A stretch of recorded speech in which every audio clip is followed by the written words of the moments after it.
Mari buka firman Tuhan dalam kitab Hakim-Hakim, pasal yang ke-6. Saya ingin melanjutkan mengajak kita belajar tentang pemulihan yang dari Allah. Kita percaya tahun ini merupakan the year of total recovery. Tahun di mana akan terjadi dan sedang terjadi pemulihan total dalam kehidupan kita. Mari buka kitab Hakim-Hakim, pasal yang ke-6. Sebelum kita membaca, saya mau sampaikan sesuatu, saudara. Satu kali saya diundang untuk mengisi retreat sebuah gereja di Salatiga. Dan pada session yang kedua, saya diminta berbicara tentang generasi Yosua, the Joshua generation. Tapi pada session yang kedua, saya diminta untuk mengajar tentang strategi berperang. Saya bergumul dengan topik itu sampai akhirnya saya mendapati begini. Sesungguhnya setiap kita mencoba untuk mendapatkan suatu patokan yang mati dari Alkitab ini. 1, 2, 3, 4, 5 mati seperti itu. Lalu dalam hukum yang mati itu kita mencoba menerapkannya. Saudara akan kecewa. Engkau akan bertemu dengan puluhan bahkan mungkin ratusan tokoh dalam Alkitab ini. Dan setiap mereka mengalami kemenangan mereka pada zaman mereka masing-masing. Tetapi yang luar biasa, tidak satu pun daripada tokoh-tokoh itu yang memiliki akan kehidupan yang persis sama. Tidak satu pun yang kita bisa lihat sebagai suatu pola atau patokan yang mati. Dan kita berkata, ya seharusnya patokan inilah yang kita harus ikuti tepat seperti orang ini mengikuti Tuhan. Allah bergerak pada masing-masing kita sesuai dengan apa yang Dia mau kerjakan di dalam kehidupan kita. Anda harus ingat itu. Allah melihat akan kehidupanmu pribadi demi pribadi, lalu kemudian Dia akan mulai menerapkan akan jalannya dalam kehidupan kita masing-masing. Tapi beberapa prinsip dasarnya tetap sama, dan kalau Anda peras akhirnya cuman Anda menemukan satu hal. Orang-orang ini adalah orang-orang yang taat kepada Dia. Itu saja, saudara. Nah, tetapi kalau kita mempelajari akan bagian demi bagian dari banyak pribadi ini, tetap kita bisa menikmati kekayaan yang luar biasa dari apa yang pernah Allah kerjakan. Makin kita mengerti banyak bagaimana Allah bekerja pada banyak orang, itu akan makin membuka hati kita, sehingga mengizinkan rohnya bekerja makin bebas dalam hidup kita. Ingat, salah satu tugas dari Roh Kudus adalah mengingatkan kita akan apa yang pernah dikatakan, diajarkan Yesus. Dengan kata lain, Roh Kudus mengingatkan kepada kita apa yang Alkitab ini ajarkan kepada kita. Nah, bagaimana mungkin kita bisa diingatkan kalau kita tidak pernah membaca atau mengerti akan prinsip-prinsip itu? Sehingga saya berkata, pelajari semua tokoh-tokoh dalam Alkitab. Bagaimana mereka berhasil, apa yang membuat mereka kemudian gagal, jerat apa yang menimpa mereka. Makin kita belajar prinsip hidup mereka, saudara akan menikmati akan seluruh kekayaan surgawi. Apakah ada gunanya buat kita? Sangat banyak. Karena seluruh tokoh ini ketika digabungkan hidupnya, seluruhnya tergenapi pada satu pribadi. Siapa itu? Yaitu Yesus sendiri. Padahal kita diajar, kita mau sama seperti Dia.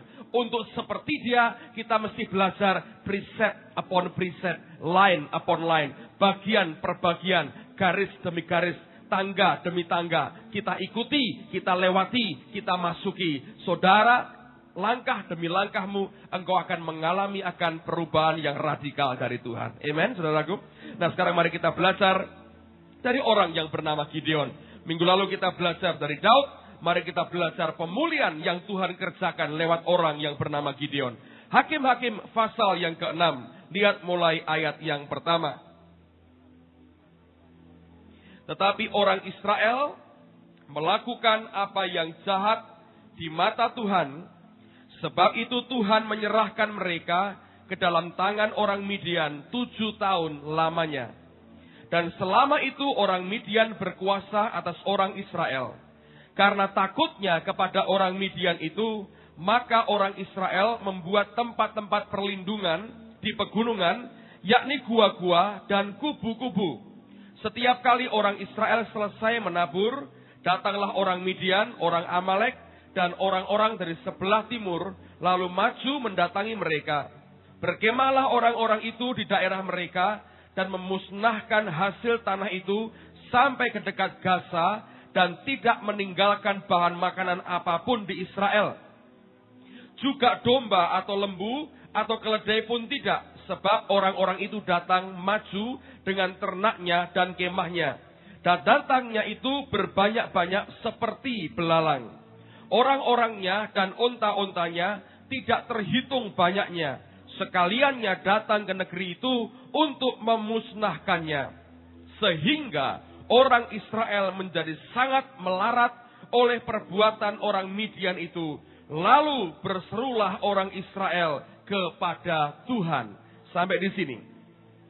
Anda akan mendengar cerita ini terus berlangsung. Dari zaman hakim-hakim, setelah Yosua mati, seluruh kitab hakim-hakim ini isinya seperti ini.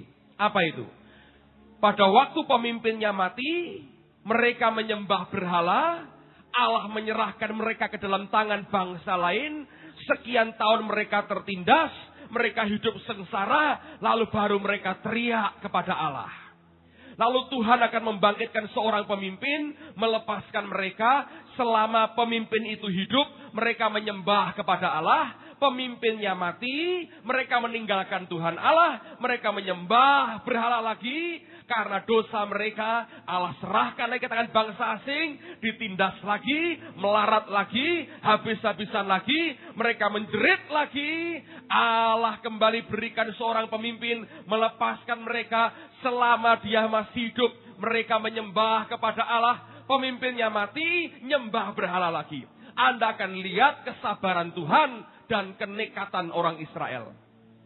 Dan sampai sekarang, dengarkan saudara, sampai sekarang, pola ini toh tetap diikuti oleh anak-anak Tuhan. Setiap kali orang-orang Kristen mengalami kejatuhan di bagian yang sama. Setiap kali kita melihat kejatuhannya di bidang yang itu-itu juga, yang orang lain sudah pernah mengalami, tapi kita tidak pernah mau belajar daripada itu. Dan aneh sekali, kalau kita sampai berkata itu hal yang wajar, saya berkata itu berbahaya sekali. Kemarin di Ungaran saya bertemu dengan beberapa hamba Tuhan, lalu kita sharing-sharing. Dan ada seorang teman hamba Tuhan yang berkata begini, tapi memang betul begitu ya, hamba-hamba Tuhan itu memang mengalami dulu, utang dulu, lalu setelah gak bisa bayar, teriak-teriak dengan Tuhan, baru arah tolong, dan Tuhan akan berikan pertolongannya. Dan saya berkata, ya betul, kalau beberapa orang mengalami begitu. Tapi apa kita ini mesti ikut-ikutan utang dulu, supaya kecepit, supaya nggak bisa bayar, lalu kemudian Allah buat mujizat. Ya, kalau Tuhan buat mujizat. Kalau Allah berkata, untuk orang ini sedikit variasi, tidak ada mujizat, kelenger semua saudaraku. Ya kan? Kenapa kita mesti mengikuti kejatuhan orang lain? Apakah kita bisa bertobat seperti dia bertobat? Apalagi kalau kejatuhannya sudah direncanakan. Sekarang Coyonggi katanya kena hutang besar. Itu membesarkan hati saya, saudara. Coyonggi juga gerejanya pernah utang, hampir tidak bisa bayar. Teriak-teriak dengan Allah, lalu Allah memberkati.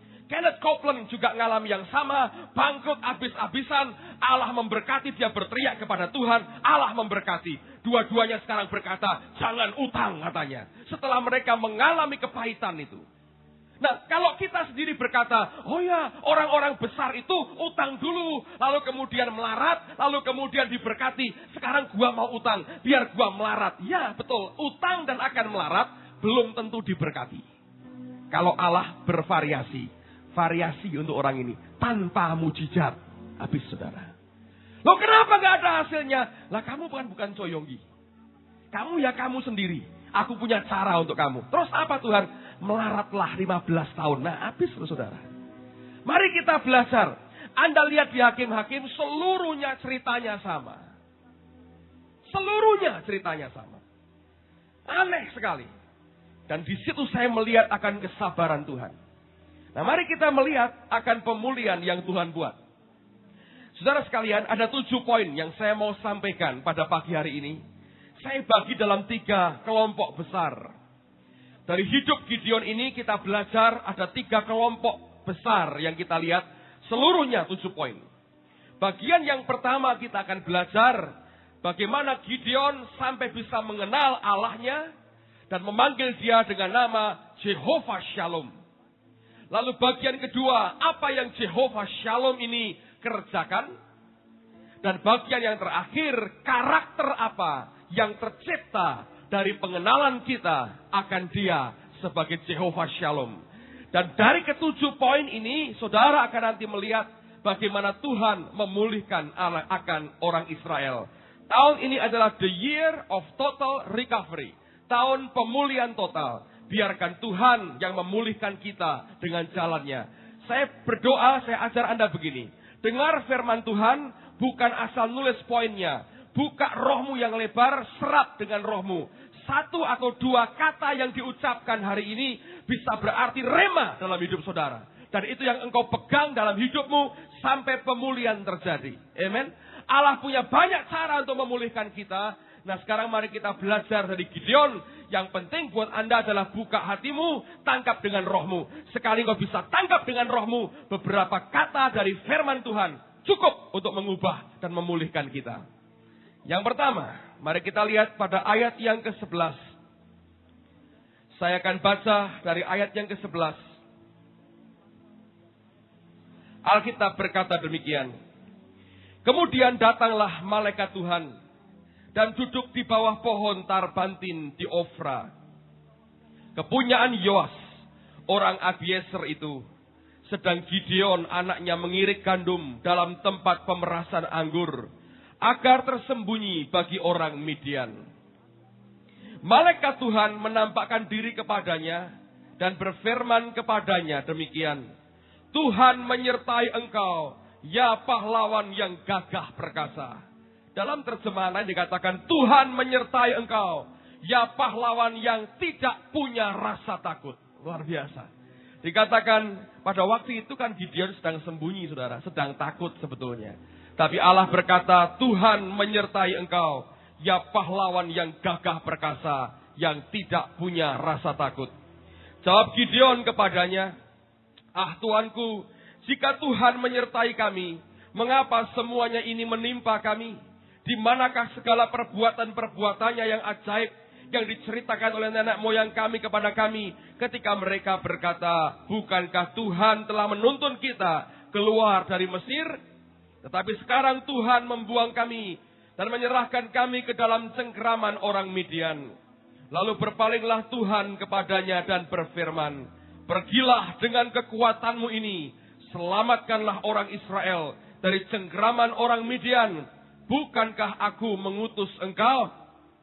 Lalu kemudian Alkitab berkata, tetapi jawabnya kepadanya, ah Tuhanku, dengan apakah akan kuselamatkan orang Israel? Ketahuilah kaumku adalah yang paling kecil di antara suku Manasye, dan aku pun seorang yang paling muda di antara kaum keluargaku. Berfirmanlah Tuhan kepadanya, tetapi akulah yang menyertai engkau. Sebab itu engkau akan memukul kalah orang Midian itu sampai habis. Dengarkan apa yang Tuhan nyatakan sebagai poin yang pertama. Gideon dalam keadaan ketakutan. Dia sedang menampi, mengerjakan akan gandumnya di tempat pengirikan akan anggur. Ketika Tuhan berkata, Tuhan menyertai engkau, ya pahlawan yang gagah perkasa.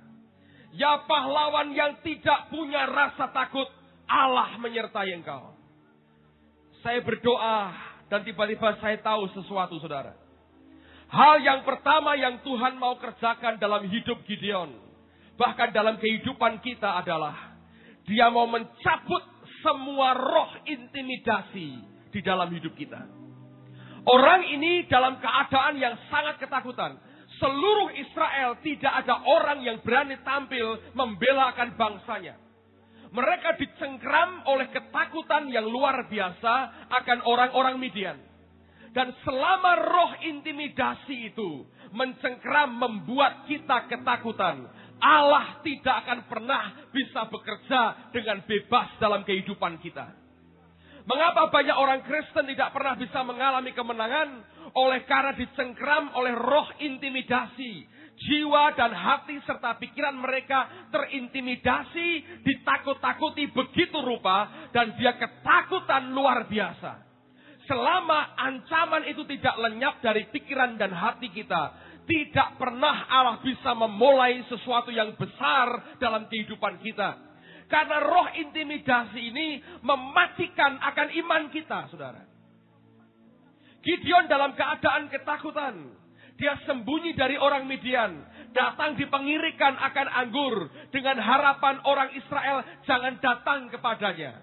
Tetapi yang luar biasa, malaikat Allah berkata, Tuhan menyertai engkau, ya pahlawan yang gagah perkasa. Dan dia berkata, pergi dengan kekuatanmu itu. Tuhan mau berkata, engkau tidak semestinya penakut. Di dalammu ada aku menyertai engkau. Kekuatan yang di dalammu cukup untuk melepaskan umatku keluar dan dari ketakutan orang-orang Midian ini.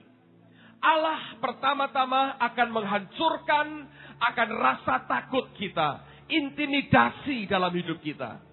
Ada orang-orang yang dipanggil Allah, tapi ketakutan akan hari depannya. Saya berani berkata sampai kapanpun pengurapan tidak pernah turun dalam hidupmu. Karena roh itu selalu mematikan, langsung mematikan benih iman yang mulai ditaburkan di dalam kehidupan kita. Orang-orang timur, orang-orang Indonesia, banyak sebagian besar adalah orang-orang yang terintimidasi. Kita mengalami penjajahan 3,5 abad lebih dari bangsa-bangsa lain.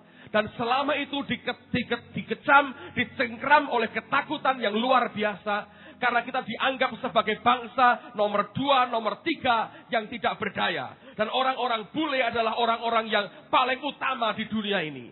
Berabad-abad nenek moyang kita diberi pengertian semacam itu. Dan hidup di bawah intimidasi, cengkraman bangsa lain. Tanpa disadari, itu membentuk akan karakter bangsa, saudara. Sehingga waktu ketemu dengan bangsa lain, selalu kita merasa lebih rendah daripada mereka. Kenapa? Itu roh intimidasi. Setiap kali bertemu dengan orang lain, sudah punya perasaan minder, rendah diri. Dan berkata, aku tidak bisa karena rendah diri. Kalau engkau rendah hati, itu yang dicari Allah. Kalau engkau rendah diri, itu intimidasi. Selama itu masih menguasai kita, rendah diri, ketakutan, kekhawatiran, khawatir akan hari depannya, khawatir segala sesuatunya. Semua itu mengintimidasi kita. Dan seringkali bayang-bayang yang kita ciptakan sendiri lebih mengerikan daripada realita kenyataan yang ada. Gideon sedang sembunyi ketika malaikat berkata, Allah menyertai engkau, ya pahlawan yang gagah perkasa. Ya pahlawan yang tidak punya rasa takut. Dan dia mau berkata, roh di dalammu lebih besar dari mereka yang di dunia ini. Dan itu mulai dengan dihancurkannya intimidasi dari hidupnya. Orang-orang Kristen yang terintimidasi, engkau tidak akan pernah bisa mengalami kemenangan.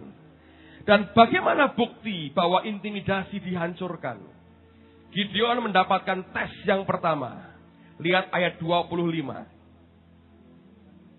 Pada malam itu juga, Tuhan berfirman kepadanya, ambillah seekor lembu jantan kepunyaan ayahmu, yakni lembu jantan yang kedua, berumur 7 tahun. Runtuhkanlah mesbah Baal kepunyaan ayahmu, dan tebanglah tiang berhala yang di dekatnya. Kemudian dirikanlah mesbah bagi Tuhan Allahmu, di atas kubu pertahanan ini dengan disusun baik. Lalu ambillah lembu jantan yang kedua dan persembahkanlah korban bakaran dengan kayu tiang berhala yang akan kau tebang itu. Kemudian Gideon membawa 10 orang hambanya dan diperbuatnyalah seperti yang difirmankan Tuhan kepadanya. Tetapi karena ia takut kepada kaum keluarganya dan kepada orang-orang kota itu untuk melakukan hal itu pada waktu siang, maka dilakukannya pada waktu malam. Ketika orang-orang kota itu bangun pagi-pagi, tampaklah telah dirobohkan mesbah Baal itu, telah ditebang tiang berhala yang di dekatnya, dan telah dikorbankan lembu jantan yang kedua di atas mezbah yang didirikannya itu. Berkatalah mereka seorang kepada yang lain, siapakah yang melakukan hal ini? Setelah diperiksa dan tanya-tanya, maka kata orang, Gideon bin Yoas, dialah yang melakukan hal itu. Sesudah itu berkatalah orang-orang kota itu kepada Yoas, bawalah anakmu itu keluar, dia harus mati, karena ia telah merobohkan mezbah Baal, dan karena ia telah menebang tiang berhala yang di dekatnya. Tetapi jawab Yoas kepadanya, kepada semua orang yang mengerumuninya itu, kamu mau berjuang membela Baal, atau kamu mau menolong dia? Siapakah yang berjuang membela Baal akan dihukum mati sebelum pagi. Jika Baal itu Allah, biarlah ia berjuang membela dirinya sendiri setelah mezbahnya dirobohkan orang. Dan pada hari itu diberikan oranglah nama Yerubbaal kepada Gideon, karena orang berkata, biarlah Baal berjuang dengan dia setelah dirobohkannya mezbahnya itu. Hal yang pertama yang Tuhan perintahkan adalah engkau beresi keluargamu dulu, saudara. Luar biasa. Dan bukti orang ini tidak langsung jadi orang pemberani. Dia takut lakukan itu pada siang hari, takut dikeroyok orang. Pada malam hari dengan semua pegawainya, tetap dia lakukan apa yang Tuhan katakan. Mezbahnya diruntuhkan, patungnya dibabak habis, dan dikorbankan lembu untuk Allah sebagai korban bakaran. Hari berikutnya orang-orang gempar, karena Baal roboh dan tiang berhalanya hancur. Dan mereka bertanya, siapa yang buat ini? Ketahuan Gideon yang lakukan. Tapi dengan dia berani melakukan semuanya itu, roh intimidasi lenyap dari hidupnya. Salah satu tanda, dengarkan baik-baik, saudara lepas dari roh intimidasi adalah salah satu tanda, tidak berarti mutlak ya. Salah satu tanda Anda terbebas dari intimidasi adalah kalau pertama-tama saudara dan saya bisa jadi berkat buat keluargamu dulu. Kalau dengan orang tuamu saja engkau tidak berani bicara akan Yesus, saya berani jamin engkau terintimidasi berat, saudara. Kalau dengan keluargamu engkau tidak berani bersaksi tentang Yesus, saya berani berkata, engkau terintimidasi berat. Kalau di depan keluargamu engkau tidak berani memproklamirkan Yesus, dan engkau bicara tentang dia, saya berani berkata, saudara terintimidasi. Dan itu akan mempengaruhi semua yang lain. Engkau selalu akan berkata, oh belum waktunya. Sudah 13 tahun kenal Tuhan, belum waktunya. Saya berkata itu hanya alasan, saudara. Mengapa orang Kristen tidak bisa membawa keluarga datang kepada Allah? Karena terintimidasi hidupnya. Berat untuk bicara tentang Yesus. Atau mungkin malah engkau sadar bahwa hidupku selama ini jadi batu sandungan bagi keluargaku. Itu lain cerita, saudara. Tapi kalau engkau yakin engkau benar di depan Tuhan, yakin engkau punya persekutuan yang manis dengan dia, seharusnya kita mulai bicara tentang kasih Allah kepada mereka. Saya mengalami dengan keluarga istri saya sendiri. 9 tahun saya menikah, saya masuk di keluarga yang sebagian besar pada waktu itu belum kenal Tuhan. Tapi setelah 9 tahun lewat, hari ini saya berkata, saya dengan bebas bersaksi, berbicara tentang Yesus. Ajaib itu, saudara. Dan tidak ada intimidasi apa-apa. Saya berani bicara tentang Tuhan kepada mereka. Saya sampaikan kebenaran apa adanya. Luar biasa. Kalau intimidasi itu masih mengikat kita, jangan nantikan pemulihan, saudara. Masih terlalu jauh dari hidup kita. Apanya yang mau dipulihkan? Kalau hidupmu terus dikuasai oleh ketakutan dan intimidasi. Karena itu membunuh iman kita. Baru muncul sedikit langsung mati, saudara. Karena engkau ketakutan. Engkau boleh tahu banyak bagaimana cara menginjil kepada orang. Bagaimana cara jiwa dan sebagainya. Tapi orang tuamu sendiri tidak pernah engkau beritahu firman Allah kepadanya. Tidak berani. Intimidasi. Gideon pertama-tama harus selesaikan Baal daripada bapaknya dulu. Dan itu merupakan tugas pertama yang Tuhan beri. Saya mau beritahu saudara, pernahkah engkau memberitakan Yesusmu kepada keluargamu? Wah, nggak enak Pak, nanti begini. Intimidasi, saudara. Engkau sudah ketakutan oleh karena engkau tidak berani memproklamirkan Yesus kepada keluargamu. Itu yang pertama, saudara. Baru yang pertama, saudara. Allah membuang intimidasi dalam hidupnya. Yang kedua, lihat ayat 17 sekarang. Ini yang membuat akhirnya dia memanggil Allah dengan nama Jehovah Shalom. Ayat 17 dari Hakim-Hakim pasal yang ke-6. Maka jawabnya kepadanya, jika sekiranya aku mendapat kasih karunia di matamu, maka berikanlah kepadaku tanda bahwa engkau sendirilah yang berfirman kepadaku. Janganlah kiranya pergi dari sini sampai aku datang kepadamu, membawa persembahanku dan meletakkannya di hadapanmu. Firman-Nya, aku akan tinggal sampai engkau kembali. Masuklah Gideon ke dalam, lalu mengolah seekor anak kambing dan roti yang tidak beragi dari seeva tepung. Ditaruhnya daging itu ke dalam bakul dan kuahnya ke dalam periuk. Dibawanya itu kepadanya ke bawah pohon tarbantin. Lalu disuguhkannya. Berfirmanlah malaikat Allah kepadanya, ambillah daging dan roti yang tidak beragi itu, letakkanlah ke atas batu ini, dan curahkan kuahnya. Maka diperbuatnya demikian, dan malaikat Tuhan mengulurkan tongkat yang ada di tangannya, dengan ujungnya disinggungnya daging dan roti itu. Maka timbullah api dari batu itu, memakan habis daging dan roti itu. Kemudian hilanglah malaikat Tuhan dari pandangannya. Maka taulah Gideon bahwa itulah malaikat Tuhan. Lalu katanya, celakalah aku, Tuhanku Allah, sebab memang telah kulihat malaikat Tuhan dengan berhadapan muka. Tetapi berfirmanlah Tuhan kepadanya, selamatlah engkau. Dalam terjemahan lain, damai bagimu. Jangan takut, engkau tidak akan mati. Lalu Gideon mendirikan mezbah di sana bagi Tuhan dan menamainya Tuhan itu keselamatan. Tuhan itu damai sejahtera. Tuhan itu adalah kedamaian. Mezbah itu masih ada sampai sekarang di Ofra, kota orang Abiezer. Kata Tuhan itu keselamatan, Tuhan itu kedamaian, Tuhan itu damai adalah Jehovah Shalom. Ketika Gideon menyebut Tuhan Jehovah Shalom, orang Midian belum dikalahkan. Orang Israel masih tertindas. Keadaan belum berubah sama sekali. Baru setelah itu kita membaca dia merubuhkan akan dewa Baal ayahnya. Tapi waktu dia mengatakan engkau Jehovah Shalom, engkau adalah Allah damai sejahtera, keadaan yang sebenarnya belum berubah, tapi rohnya sudah mengenal dia sebagai Jehovah Shalom.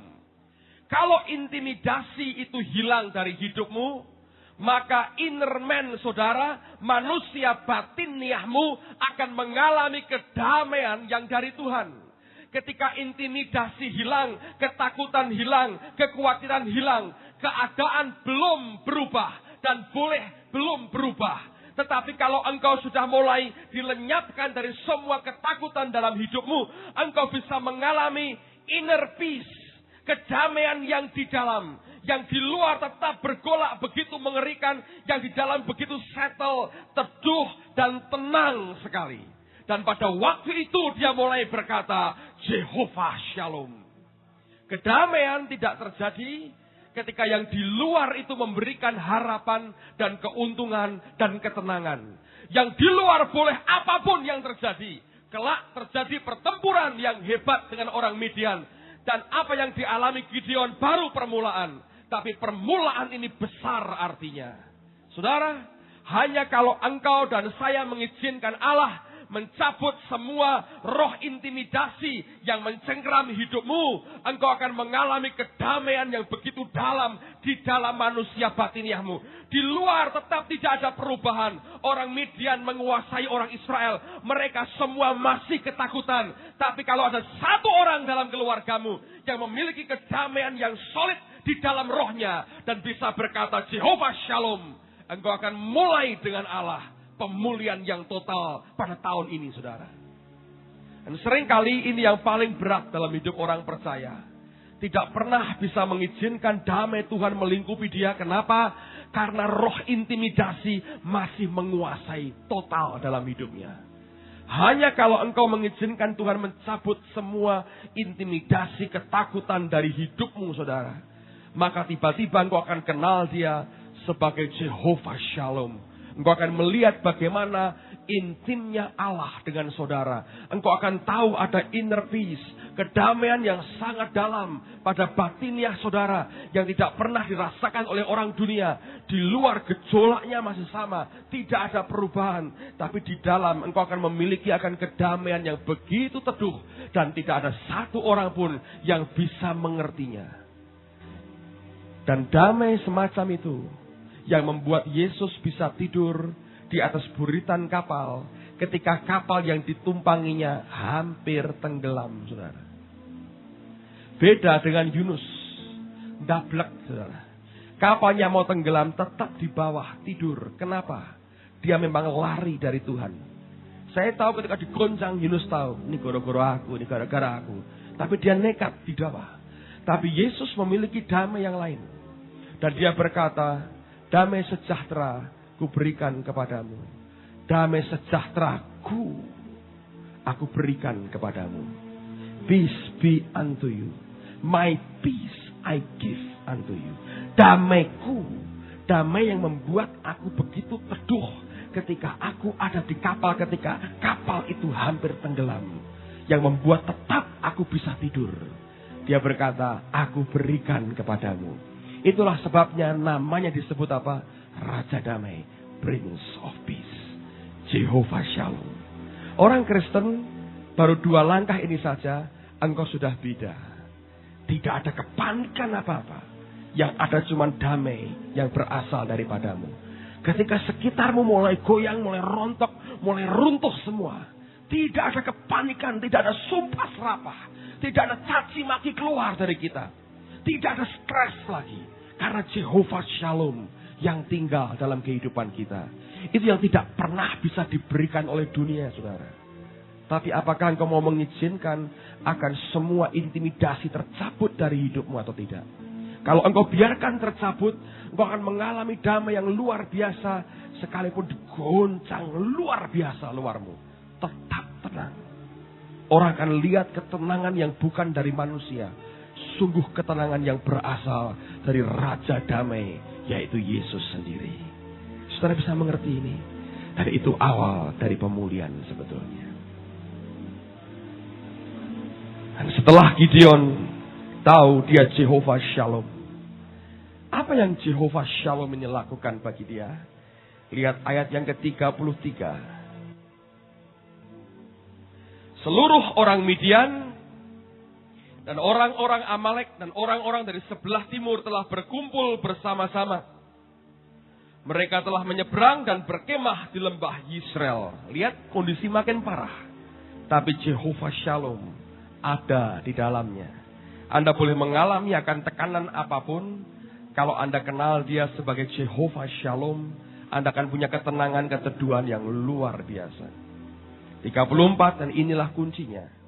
Pada waktu itu roh Tuhan menguasai Gideon. Dalam terjemahan aslinya itu seperti orang diberi pakaian.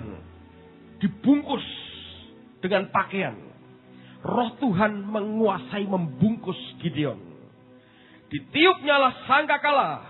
Dan orang-orang Abiezer dikerahkan untuk mengikuti dia. Juga dikirimnya pesan kepada seluruh suku Manasye. Dan orang-orang ini pun dikerahkan untuk mengikuti dia. Dikirimnya juga pesan kepada suku Asher, Sebulon, dan Naftali. Dan orang-orang ini pun maju untuk menggabungkan diri dengan dia. Saudara, ketika Jehovah Shalom menguasai kita, Alkitab berkata, roh Tuhan yang membungkus Gideon sendiri. Di mana ada kebenaran, di situ akan tumbuh damai sejahtera, kata kitab Nabi Yesaya. Dan Roh Kudus adalah the Spirit of Truth. Roh kebenaran itu sendiri. Pada waktu kita ada kebenaran, itu pekerjaan rohnya. kita akan dibungkus dengan Dia. Ketakutan akan membuat kita tidak beriman. Intimidasi mematikan iman kita. Ketika engkau tidak beriman, Roh Kudus tidak pernah bisa bergerak dalam hidupmu. Karena Dia juga the spirit of faith, roh iman. Tapi waktu intimidasi dicabut dari hidup kita, kita kenal Dia sebagai Jehovah Shalom. Ada kedamaian di dalam batin yang tidak mungkin dunia tahu. Engkau bisa begitu teduh menghadapi semuanya dengan begitu tenang dan tanpa gejolak, tanpa amarah, tanpa emosi yang meledak-ledak. Kalau Anda baca bukunya Mukendi, marah itu membuat lubang, setan masuk dalam hidupmu, saudara. Tapi sebaliknya orang yang punya Jehovah Shalom dalam hidupnya, dia dibungkus dengan rohnya. Nah, kalau Roh Kudus mulai membungkus seseorang, dengarkan. Alkitab berkata dia juga the spirit of grace, roh anugerah. Maka ketika rohnya membungkus kita, damainya, imannya, anugerahnya dicurahkan dalam hidup kita. Pada waktu itu menguasai kehidupan kita. Engkau akan melakukan banyak perkara yang orang berkata tidak mungkin dia lakukan. Tapi sungguh akan terjadi. Alkitab berkata kalau rohnya dicurahkan, padang gurun akan berubah menjadi kebun buah-buahan. Dan kebun buah-buahan jadi hutan yang lebat dengan kekayaan yang luar biasa. Saudara bisa mengerti ini. Ketika Jehovah Shalom tinggal dalam hidupmu, rohnya akan membungkus saudara. Kemanapun engkau pergi, rohnya yang melingkupi saudara. Dan keberanian dari Tuhan akan membuat kita bertindak oleh karena kekuatannya. Lalu apa yang terjadi? Pasal yang ke-7 sekarang. Pasal 7. Lihat mulai ayat yang pertama. Apa yang terjadi ketika rohnya mulai membungkus kita? Ini yang banyak orang Kristen tidak tahu dan akhirnya dia kecewa. Adapun Yerubbaal, itulah Gideon, bangun pagi-pagi dengan segala rakyat yang bersama-sama dengan dia. Lalu mereka berkemah dekat mata air Harod. Perkemahan orang Midian itu ada di sebelah utaranya, dekat bukit More di lembah. Berfirmanlah Tuhan kepada Gideon, terlalu banyak rakyat yang bersama-sama dengan engkau itu daripada yang ku kehendaki untuk menyerahkan orang Midian ke dalam tangan mereka. Jangan-jangan orang Israel memegah-megahkan diri terhadap aku sambil berkata, tanganku sendirilah yang menyelamatkan aku. Maka sekarang serukanlah kepada rakyat itu demikian. Siapa yang takut dan gentar, biarlah ia pulang enyah dari pegunungan Gilead. Lalu pulanglah 22.000 orang. Dan rakyat itu, dan tinggallah 10.000 orang. Tetapi Tuhan berfirman kepada Gideon, masih terlalu banyak rakyat. Suruhlah mereka turun minum air. Maka aku akan menyaring mereka bagimu di sana. Siapa yang kufirmankan kepadamu, inilah orang yang akan pergi bersama-sama dengan engkau. Dialah yang akan pergi bersama-sama dengan engkau. Tetapi barang siapa yang kufirmankan kepadamu, inilah orang-orang yang tidak akan pergi bersama-sama dengan engkau. Dialah yang tidak akan pergi. Lalu Gideon menyuruh rakyat itu turun minum air. Dan berfirmanlah Tuhan kepadanya, barang siapa yang menghirup air dengan lidahnya seperti anjing menjilat, haruslah kau kumpulkan tersendiri. Demikian juga semua orang yang berlutut untuk minum. Jumlah orang yang menghirup dengan membawa tangannya ke mulut ada 300 orang. Tetapi yang lain dari rakyat itu semuanya berlutut minum air. Lalu berfirmanlah Tuhan kepada Gideon, dengan ke-300 orang yang menghirup itu akan kuselamatkan kamu. Aku akan menyerahkan orang Midian ke dalam tanganmu. Tetapi orang lain dari rakyat itu semuanya boleh pergi masing-masing ke tempat kediamannya. Dari rakyat itu mereka mengambil bekal dan sangkakala. Demikianlah seluruh orang Israel disuruhnya pergi masing-masing ke kemahnya. Tetapi ke-300 orang itu ditahannya. Adapun perkemahan orang Midian ada di bawahnya di lembah. Poin yang keempat. Selalu begini saudara. Ketika Roh Kudus mulai melingkupi kita, Yang pasti akan Tuhan buat adalah Dia akan meminimalkan kekuatanmu sendiri. Apa yang engkau pandang sebagai resources, sumber kekuatan, akan diciutkan Tuhan, diminimalkan. Sampai pada titik di mana engkau berkata, bukan karena aku, tapi oleh karena Dia. Sebab sekali kita berkata, karena aku, engkau mencuri kemuliaannya dan engkau binasa. Selalu begitu, saudara. Lihat di Alkitab. Selalu dibuat kecil dan tidak berdaya. Dibuat jadi minimal kekuatan kita. Istilah yang saya pakai mungkin hanya sebagai pantas-pantas, saudaraku. Biar pantas, sudahlah kamu pakai ini aja. Dan itu yang membuat manusia tidak bisa mengerti. Selalu kita menghitung, mengkalkulasi. Kekuatan kita berapa? Apa yang bisa kita buat dengan kekuatan kita ini? Mulai ketika engkau mengkalkulasi itu. Lihat Daud pernah menghitung tentaranya. Allah begitu murka kena penyakit sampar. Mati begitu banyak. Untuk apa? Dia mau tahu kekuatanku. Allah berkata tidak perlu tahu kekuatanmu. Asal engkau tahu kekuatanku, kata Tuhan. Nah, orang Kristen mau tahu kekuatannya. Percuma, saudara. Sekali engkau tahu kekuatanmu, Dia akan buat jadi minimal lagi. Dikecilkan lagi. Sekali kita hitung kekuatan kita, Dia berkata, kecilkan lagi. Sampai tidak ada lagi yang kita bisa hitung dari hidup kita. Tidak ada lagi, saudara. Dan itu yang membuat banyak orang tidak tahan sebetulnya. Ada orang-orang yang sedang mengalami penurunan. Turun. Kalau engkau terus turun, saudara. Sedang engkau tahu aku punya damai Tuhan. Aku tahu rohnya tinggal padaku. Kenapa aku turun dan terus turun? Dengarkan. Dengan apa yang ada sekarang, Tuhan berkata, masih sombong nih orang. Sudah kayak begini masih sombong. Dia bilang, turunkan lagi. Masih sombong. Dia bilang, turunkan lagi. Tambah besar kepalanya. Turunkan lagi. Sekarang malah pakai kuda-kuda kakinya. Patahin kakinya. Terus. Malaikat bilang, Tuhan, ini karet. Ini karet, ini per. Saya angkat, angkat lagi. Dia bilang, tekan terus. Habis Tuhan, gak apa-apa. Mati biar aku bisa bangkitkan dia. Terus, habisin. Mau ya? Orang yang kayak istilahnya Daniel begitu terus diminimalkan kekuatan. Oh Pak, apakah berarti semua kami harus habis-habisan? Tidak. Siapa yang bilang? Itu masalah hati sebetulnya. Sampai sebetulnya banyak orang yang punya semua, tapi hatinya berkata, aku hanya bergantung kepadamu dan bukan dengan semua yang aku punya. Tapi semua gantunganmu, saudara, yang dari manusia, kan dia potong satu persatu. Bayangin, 32.000 orang yang takut pulang 22.000 takut semua. Rombongan penggembira pulang seneng, pulang seneng, pulang.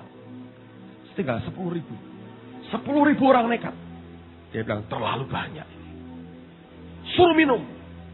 Pada minum kayak anjing semua. Dia bilang gua gak butuh anjing. Suruh pulang anjing-anjing ini. Yang minum pakai tangan. Saudara bisa lihat. Tinggal 300 orang. Pusing gak? Dibuat sampai minimal kekuatan. Dan itu Allah kita. Proses Tuhan dalam hidup kita akhirnya membuat engkau dan saya tidak punya self-confident. Tidak punya. Lihat. Engkau hanya punya confident in God. Tidak pernah engkau bisa punya rasa percaya diri. Tidak lagi. Tapi percaya kepada Allah. Ada orang yang rasa percaya dirinya kuat. Yakin semua bisa diatur. Yakin semua bisa diprogram. Bisa. Anda akan dibabak habis. sampai kau tidak punya lagi self-confident. Tapi confident in God. Baru itu terjadi, saudara. Sakit, Pak? Sedikit, saudara. Senangnya lebih banyak. Ketika Allah memulihkan kita, luar biasa. Pak Arifin berkata pada saya, dengan Tuhan itu ngeri-ngeri sedap, katanya. Ada ngeri-ngerinya, terakhirnya sedap. Tapi jangan nekat, jangan coba-coba. Wah, masukkan yang ngeri-ngeri. Kalau Allah bervariasi, bukan ngeri-ngeri sedap, tapi ngeri-ngeri mengerikan gitu, habis saudara. Tambah mengerikan. Ikuti aja irama Tuhan dalam hidup kita. Saudara akan belajar makin luar biasa. Sebetulnya makin diminimalkan, makin hebat Allah mengerjakan kita. Dengan intimidasi dicabut, Yosua mengenal kebaikan dan keintimannya. Gideon, maaf. Dan dia kenal dia sebagai Jehovah Shalom. Jehovah Shalom memberi apa? Membungkus Gideon dengan rohnya. Dan meminimalkan kekuatannya. Kelak perangnya itu cuma teriak-teriak. Yang akhirnya tercipta setelah Jehovah Shalom diwahyukan dalam hidup kita. Hakim-Hakim pasal yang ke-8. Maaf, pasal 7. Masih pasal 7. Lihat ayat yang ke-15. Segera sesudah Gideon mendengar mimpi itu diceritakan dengan maknanya. Sujudlah ia menyembah. Kemudian pulanglah ia ke perkemahan orang Israel lalu berkata, bangunlah, sebab Tuhan telah menyerahkan perkemahan orang Midian ke dalam tanganmu. Sesudah itu dibagikannya lah ke 300 orang itu dalam 3 pasukan. Dan ke tangan mereka semua diberikan sangkakala dan buyung kosong dengan suluh di dalam buyung itu. Dan perhatikan, berkatalah ia kepada mereka, perhatikanlah aku dan lakukanlah seperti yang kulakukan. Maka apabila aku sampai ke ujung perkemahan itu, haruslah kamu melakukan seperti yang kulakukan. Apabila aku dan semua orang yang bersama-sama dengan aku meniup sangkakala, maka haruslah kamu juga meniup sangkakala sekeliling seluruh perkemahan itu dan berseru, demi Tuhan dan demi Gideon. Hal yang indah ketika rohnya membungkus kita dan Tuhan meminimalkan kekuatan kita. Allah membentuk karakter orang ini jadi orang yang punya yang namanya keteladanan, saudara. Dia berkata, kamu lihat aku, apa yang aku lakukan, kamu ikuti seperti yang aku lakukan. Saya sering kali berkata, yang paling menarik buat saya sebagai hamba Tuhan sebetulnya bukan profesinya, tapi kesempatan dan kehormatan yang Tuhan beri untuk mengalami dulu apa yang Alkitab ini dan janjinya berikan. Satu kali saya pernah mengeluh dengan Tuhan. Tuhan, kenapa engkau jadikan saya bemper? Selalu kalau ada apa-apa saya ditabrak dulu. Tuhan berkata, jangan GR. Bempernya bukan kamu, tapi Yesus. Dia sudah lakukan semua buat kamu. Kamu hanya bemper seret di belakangnya Yesus. Tapi nggak kelihatan Tuhan. Jadi yang mau nabrak rasanya saya terus. Dia berkata, karena kamu tidak melihat apa yang sudah aku lakukan. Tapi sebetulnya aku yang buat jejak. Dan engkau tinggal mengikuti jejakku. Dan saya belajar, saudara, itu yang paling menarik. Kalau cuma hanya ngomong, ngajar, firman, saya khawatir jadi orang Farisi. Dalam fase tertentu dalam hidup saya pernah mengalami fase itu. Hanya ngomong, akhirnya kayak mesin khotbah, saudara. Saya bisa 3-4 kali setiap hari bicara, tapi seperti mesin. Tapi ketika roh Tuhan membaharui hidup saya belajar sesuatu. Semua ini harus dihidupi dan harus dilewati. Dan membuang semua kemunafikan dalam kehidupan kita. Hal yang menarik yang sekali lagi saya sering kali katakan adalah, saya sering kali diberi kehormatan, kepercayaan oleh Allah untuk mengalami dulu. Dan baru saya bisa bersaksi, saya mengalami semuanya ini. Kenapa Daud bisa berkata begini? Aku lebih bijaksana dari semua pengajarku. Sebab pengajarnya hanya ngajari apa yang Taurat katakan. Tapi dia mengalami Tuhan dalam hidupnya. Satu kali engkau bisa mengajar para pengajarmu kembali. Berdasarkan kebenaran yang terjadi dalam hidupmu. Dan bukan oleh karena knowledge dan pengetahuanmu. Ada banyak orang yang tidak berani berbicara kepada orang-orang yang lebih tua. Karena kita berkata mereka lebih pintar dari aku. Daud berkata, aku lebih bijaksana dari semua pengajarku. Bukan karena otaknya lebih hebat, saudara. Bukan. Tapi karena dia mau mengalami apa yang Alkitab ini ajarkan dalam hidupnya. Saya berkata, kalau saudara berkata, Tuhan aku mau minta ngalami yang sama. Satu kali orang lihat saudara, orang akan contoh hidupmu, saudara. Engkau bisa berkata, kamu lihat aku dan perbuat seperti yang aku perbuat. Engkau ikuti teladanku. Dan ini karakter yang Tuhan berikan kepada orang yang bernama Gideon. Saya pernah ceritakan kepada saudara, saya baca artikel di Kompas tentang Yitzhak Rabin setelah dia ditembak mati di Israel tahun lalu. Atau tahun ini, saya lupa. Yitzhak Rabin dikatakan sebagai seorang jenderal. Dan dalam ulasan itu diceritakan tentang kebiasaan jenderal Israel dalam berperang. Kalau jenderal lain di negara lain kalau berperang dengan anak buahnya, komandannya akan berteriak, serbu, serang, tembak. Nanti yang kopral-kopral balok satu itu maju duluan. Lah, perwiranya di belakang. Kalau aman dia ikut. Terus, tembak, saya mundur semua. Ya gue juga mundur katanya. Jadi pokoknya dia suruh anak buahnya maju duluan. Sehingga kalau perang, tentara yang paling rendah pangkatnya, yang banyak gugur. Tapi orang Israel, rupanya sudah dari waktu-waktu dulu. Kalau perang, komandannya tidak pernah berteriak, serbu, tembak, maju. Nggak pernah. Mereka teriaknya apa? Ikut saya. Dia yang lompat pertama, dia yang maju duluan. Dalam perang Timur Tengah, ketika Israel melawan orang-orang Arab, prosentase kematian perwira bagi orang Israel paling besar. Kenapa? Dia nggak berkata, prajurit, maju duluan lu. Kalau mati, matilah dulu dan gua terakhir. Dia berteriak apa? Ikut saya. Luar biasa. Kalau nginjak sekali ranjau, bung, mati dulu saudara. Yang lain mati, mundur. Tentaranya mati. Yang pangkat berikutnya gantikan dia. Dan teriakannya cuma satu. Ikut saya. Luar biasa. Gideon berkata, kamu lihat aku. Dan kamu tiru apa yang aku perbuat. Orang seperti ini seperti Paulus. Berani berkata, ikutlah teladanku. Saudara yang paling rohani, Anda yang harus bisa berteriak itu dengan hidupmu. Ikut saya. Anda akan lihat seluruh keluargamu dibawa datang menyembah kepada Yesus Kristus Tuhan. Amen. Tapi kalau kita tidak pernah berani berteriak itu dengan hidup kita. Tidak usah teriak dengan perkataan kita. Hidupmu saja. Sekian belas tahun kau jadi anak Tuhan. Apakah keluargamu melihat engkau sebagai terang yang kuat dan berkata, aku mau ikut Tuhan yang engkau sembah. Dan kalau tidak, memang kita baru teriak-teriak di mulut saudara. Dan belum dari hidup kita. Jehovah Shalom membuat intimidasi hilang. Jehovah Shalom yang membungkus kita dengan Roh Kudusnya. Jehovah Shalom yang sama meminimalkan kekuatan kita. Dan dari semua proses yang ada, lahir keteladanan. Yang keenam, lihat pasal yang ke-8.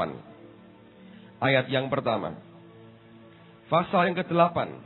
Ayat yang pertama. Lalu berkatalah orang-orang Efraim kepada Gideon, apa macam perbuatanmu ini terhadap kami? Mengapa engkau tidak memanggil kami ketika engkau pergi berperang melawan orang Midian? Lalu mereka menyesali dia dengan sangat. Lalu perhatikan jawabannya. Jawabnya kepada mereka. Apa perbuatanku dalam hal ini? Jika dibandingkan dengan kamu. Bukankah pemetikan susulan oleh suku Efraim lebih baik hasilnya dari panen buah anggur kaum Abiezer? Allah telah menyerahkan kedua raja Midian itu, yaitu Oreb dan Zeeb, ke dalam tanganmu. Apa yang telah dapat kucapai jika dibandingkan dengan kamu? Setelah ia berkata demikian, maka redalah marah mereka terhadap dia. Apa ini saudara? Kerendahan hati. Orang Efraim gak diajak perang. Waktu perang pertama kali, mereka bunuh-bunuhan. Hanya kelompoknya yang ikut. Tapi kemudian bangsa suku-suku lain mulai ikut mengejar orang Midian. Tapi Efraim merasa dilecehkan. Kenapa dari pertama aku tidak dilibatkan? Biasanya orang itu begitu ya saudara.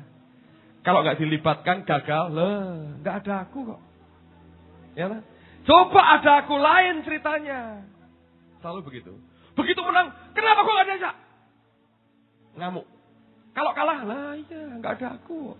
Orang ngomong-ngomong sih, kabeh dikerjani dhewe kok. Salah gitu kan saudara. Orang itu mesti milih amane kok saudara, mesti begitu. Nekat betul manusia itu selalu begitu.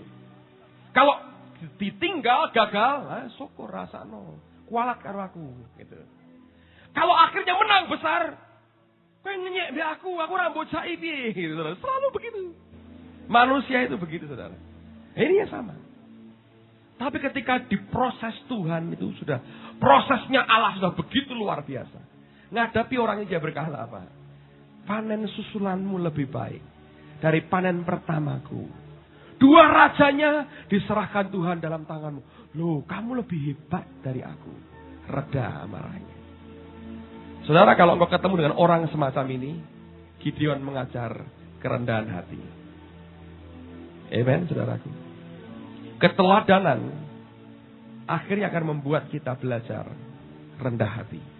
Habis ngerti, aku ini cuma penakut, didatangi malaikat, dikatakan pahlawan yang gagah perkasa. Diberi kekuatan merubuhkan Baal. Punya pasukan 32.000, tinggal 300. Semua karena Tuhan. Aku cuma teriak-teriak. Semua karena Dia. Kalau engkau merasa engkau hebat, katakan ya kau hebat. Itulah sebabnya Alkitab berkata, saling mendahului dalam memberi hormat. Amen, saudara. Kalau Anda lihat militer, ketemu yang pangkatnya lebih rendah, memberi hormat dulu. Kepada pangkatnya yang lebih tinggi membalas, kemudian setelah yang rendah, memberikan hormat dulu. Alkitab berkata, saling mendahului dalam memberi hormat. Saudara akan diberkati Tuhan dan siap orang yang rendah hati siap dipulihkan.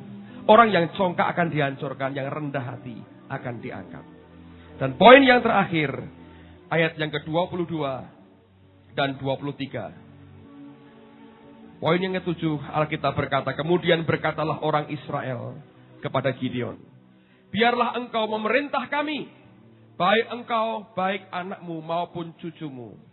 Sebab engkaulah yang telah menyelamatkan kami dari tangan orang Midian.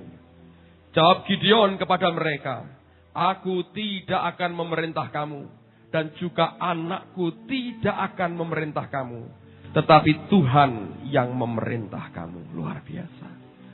Dikasih tahta, saudara. Dia berkata, tidak. Tuhan yang memerintah kamu. Orang ini tidak mencuri kemuliaan Tuhan. Ajaib, saudara ya. Dia berikan keteladanan, dia berikan kerendahan hati. Dia tidak ambil kemuliaan Tuhan. Minggu lalu Pak Yusak datang ke Ungaran, saudara. Ya, saya bersyukur kepada Tuhan. Dan di antaranya karena ada pesan Tuhan buat saya. Nanti pada waktunya saya ceritakan semua, saudara. Nanti pada waktunya.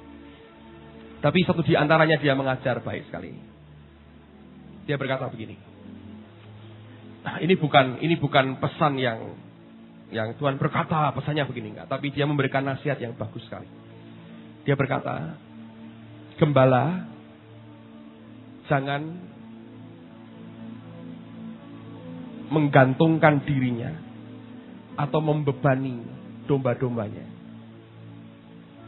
Gembala itu bukan kerjaannya merah susunya domba-domba. Ayo diperahi semua itu. Jangan. Tapi gembala itu kerjaannya menghidupi domba-dombanya. Kamu kasih makan. Kamu lakukan yang terbaik buat mereka. Dan dia berkata begini. Kamu sudah diajar Tuhan banyak tentang berjalan di dalam roh. Dan kamu mulai melihat hasilnya. Dan Tuhan mengajar kamu untuk memberi. Dan dari kesaksian yang semua kita tahu, selalu Tuhan yang minta kamu dulu yang selalu mulai. Dalam beberapa peristiwa, Terutama dalam hal keuangan. Memberi. Dan dia berkata, itu yang sebetulnya baik. Karena engkau tidak hanya memberi kepada mereka kata-kata firman. Tapi bahkan uangmu, hidupmu, tenagamu. Engkau curahkan semua. Itu akan membuat mereka tumbuh dan jadi dewasa. Saya belajar dari pengalaman apa yang beliau sampaikan. Seperti yang Yosua alami.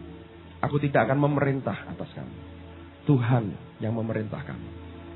Tahta disodorkan. Biar kamu dan anak-anakmu yang memerintah kami. Dia berkata tidak.